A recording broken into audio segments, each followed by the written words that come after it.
Sejumlah lembaga survei merilis hasil survei terbarunya terhadap calon yang bertarung di Pilkada DKI 2017. Jika pada survei sebelumnya di bulan Desember 2016, nama Agus Yudhoyono sempat jadi jawara di beberapa lembaga survei. Namun, ketika memasuki bulan Januari, Agus Silvi harus puas berada di posisi terakhir, kalah dari pasangan Ahok Jarot dan Anies Sandi. Seperti pada survei Carta Politika yang dirilis pada 1 Februari lalu, pasangan Agus Silvi hanya meraih elektabilitas 25,9%, kalah jauh dari pasangan Ahok Jarot yang memiliki elektabilitas 36,8%. Sementara di posisi kedua ada pasangan Anies Sandi dengan elektabilitas 27%. Sementara berdasarkan survei Poltreking, elektabilitas pasangan calon gubernur dan wakil gubernur DKI nomor urut 2 dan 3 mengalami tren kenaikan. Untuk Anies Sandi dengan dukungan 31,50%, disusul pasangan Ahok Jarot sebesar 30,13% dan pasangan Agus Silvi hanya memperoleh dukungan 25,75%. Keunggulan Ahok Jarot serta Anies Sandi salah satunya dinilai karena efek debat Cagup-Cawagup yang digelar KPU DKI Jakarta. Penyampaian program yang dianggap nyata oleh masyarakat menjadi daya pikat kedua pasangan tersebut untuk mendongkrak elektabilitasnya. Sementara penampilan Agus Silvi sendiri dianggap masih belum maksimal. Dengan merujuk hasil sejumlah lembaga survei tersebut, bisa menjadi sinyal bahwa persaingan di Pilkada DKI Jakarta saat ini mulai mengerucut pada dua pasang nama saja, yakni Ahok Jarot dan Anies Sandi. Sementara untuk pasangan Agus Silvi masih butuh strategi jitu jika ingin membuat mereka kembali masuk di dua besar. Salah satunya dengan tampil maksimal pada debat publik yang ketiga. Pilkada DKI 2017 hingga saat ini diprediksi akan berjalan 2 putaran. Sebab berdasarkan hasil survei yang ada, belum ada satu calon pasangan pun yang mampu meraih suara lebih dari 50%. Pemirsa, pasangan Ahok Jarot dan Anies Sandi mengalami peningkatan elektabilitas dalam sejumlah survei terbaru, sementara Agus Silvi justru memiliki tren menurun. Salah satu penyebabnya adalah performa ketiga calon pasangan di debat publik. Debat geser suara pemilih DKI. Itulah tema dialog kita pagi ini. Dan telah hadir di studio pengamat politik Ikrar Nusa Bakti. Selamat pagi, Prof. Ikrar. Selamat pagi. Sebelumnya Anda sepakat bahwa debat yang digelar 2 kali kemarin itu memang mampu menggeser suara pemilih DKI Jakarta? Ya, sebetulnya bukan debat saja ya. Debat itu memang menjadi faktor yang sangat signifikan. Ya. Tapi ada juga faktor lain. Faktor lain itu adalah menurunnya emosi masyarakat tentang Ahok ya, yang kemudian pada saat itu disangkakan sebagai penista agama dan juga kemudian melecehkan kiai dan atau ulama dan sebagainya. Ya. Ketika emosi itu sudah turun dan kemudian orang juga melihat bagaimana debat publik di televisi itu kemudian mulailah keterbukaan dalam berpikir itu semakin jelas. Ya. Itu jadi satu itu adanya emosi yang udah menurun, kedua debat, yang ketiga buat saya fokus kampanye ya. Kalau Anda lihat ya, gaya kampanye nomor 1 itu masih belum berubah dengan gaya baju hitam-hitam pakai nomor, kemudian juga pakai lompat-lompat ke publik dan sebagainya. Itu kayaknya dia ingin meraih dukungan dari anak-anak muda ya, atau yang disebut dengan usia pemilih pemula ya. Tapi pemilih perempuan, pemilih wanita yang memilih Agus juga cukup tinggi, Prof.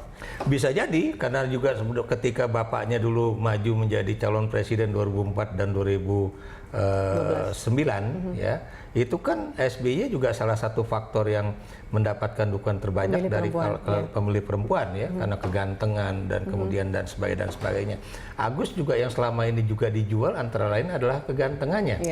Nah, padahal Anda tahu ya, itu perebutannya itu adalah perebutan antara usia 17-35, kemudian yang faktor yang lain adalah pemilih Islam yang menjadi pemilih mayoritas Jakarta. Dan untuk ini menurut saya itu antara pasangan nomor 1 dan nomor 3 itulah yang kemudian terjadi perebutan. Tapi dalam perebutan itu menurut saya pasangan nomor 3 berada di tingkat teratas. Kenapa di tingkat teratas? Karena Anda lihat ya bagaimana si Anies dan Sandi sekarang pakai kopiah, ya, pakai baju putih, menunjukkan seakan-akan mereka itu ulama dan kemudian kalau Anda lihat ya di berbagai kampanye selalu yang ditonjolkan itu adalah misalnya orang berjilbab, kemudian anak-anak berkopiah ya. Jadi religiositas itu apa namanya itu ditonjolkan. Di sini. Bukan dan dia tidak malu-malu.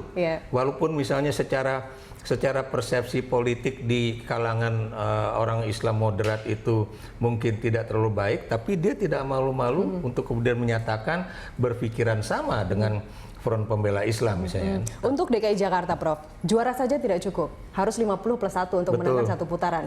Dengan perolehan suara saat ini, jika kita lihat dari hasil survei, Anda sepakat juga bahwa ini sekarang mengerucut ke dua pasang saja, pasangan nomor 2 dan pasangan nomor 3? Kita lihat saja apakah celotehan Pak SBY 2 hari yang lalu itu ya, itu juga akan berpengaruh terhadap elektabilitas pasangan nomor 1 ya.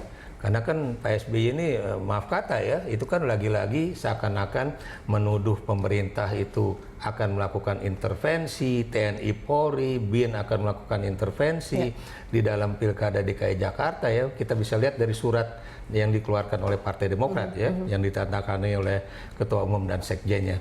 Kemudian juga kemarin pernyataan beliau yang apa namanya itu, saya pengen ketemu sama Presiden Jokowi, saya mau belak-belakan, bukan saya yang mendanai apa demo 411 dan 212 ya. Saya juga bukan pendana makar. Saya juga pengen tahu itu siapa yang melakukan penyadapan dan sebagainya. Padahal sebagai mantan Presiden Republik Indonesia harusnya dia udah tahu. Ya, apakah mungkin penyadapan terjadi? Kalau memang mungkin, buka aja handphonenya, diperiksa sama polisi, benar nggak ada penyadapan?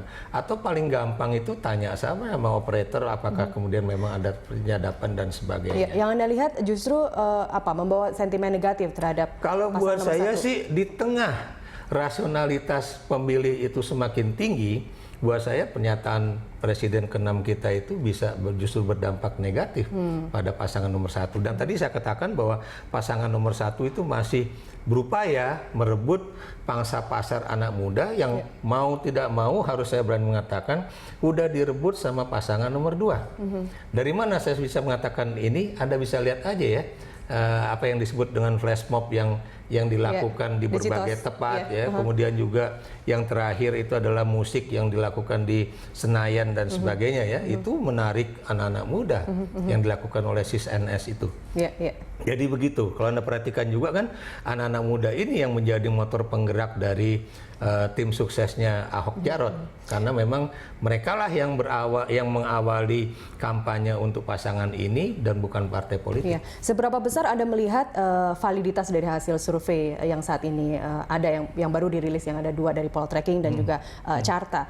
Seberapa besar Anda melihat validitasnya? Kalau buat saya itu tergantung kepada apakah pollsters ini ya, maksudnya yang lembaga survei ini itu menjadi konsultan politik dari masing-masing pasangan calon atau tidak, atau mereka independen. Saya beri contoh kayak apakah Poltreking itu independen, Polmark itu, kalau Polmark memang menyatakan diri bahwa dia bagian dari tim suksesnya pasangan nomor 3 gitu kan. Tapi bagaimana dengan Populi Center atau kemudian SMRC, kemudian juga yang tadi Anda katakan Poltreking Institute atau kemudian yang lain-lain itu. Apalagi ada lagi yang baru tuh yang kemudian juga melambungkan pasangan nomor 1 yang berbeda dengan yang lain-lain. Itu buat saya itu menentukan. Kemudian apakah survei itu dilakukan sebelum atau setelah debat pertama dan juga debat kedua ya, dan bagaimana kelanjutannya. Dan kemudian Anda jangan lupa ya bahwa tidak sedikit orang juga yang masih takut-takut untuk menjawab di dalam survei itu. Dan bukan mustahil yang takut-takut ini baik itu pendukung nomor 1 atau lebih banyak pendukung nomor 2, dan juga siapa tahu itu juga ada dari pendukung nomor 3. Jadi yang ingin saya katakan di sini, ketika kita melihat masih undecided voters atau yang belum menentukan itu banyak, di situ menunjukkan bahwa mereka memang banyak yang masih tidak mau menunjukkan apa pilihan mereka. Itu satu. Kedua, bukan mustahil daripada ribut saya mengatakan saya akan milih si A atau si B aja deh atau si C deh.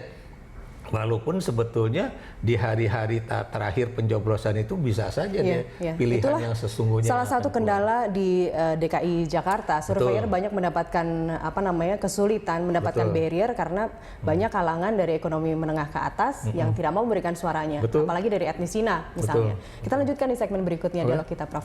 Kami kembali sesaat lagi, tetaplah bersama kami di Jurnal Pagi.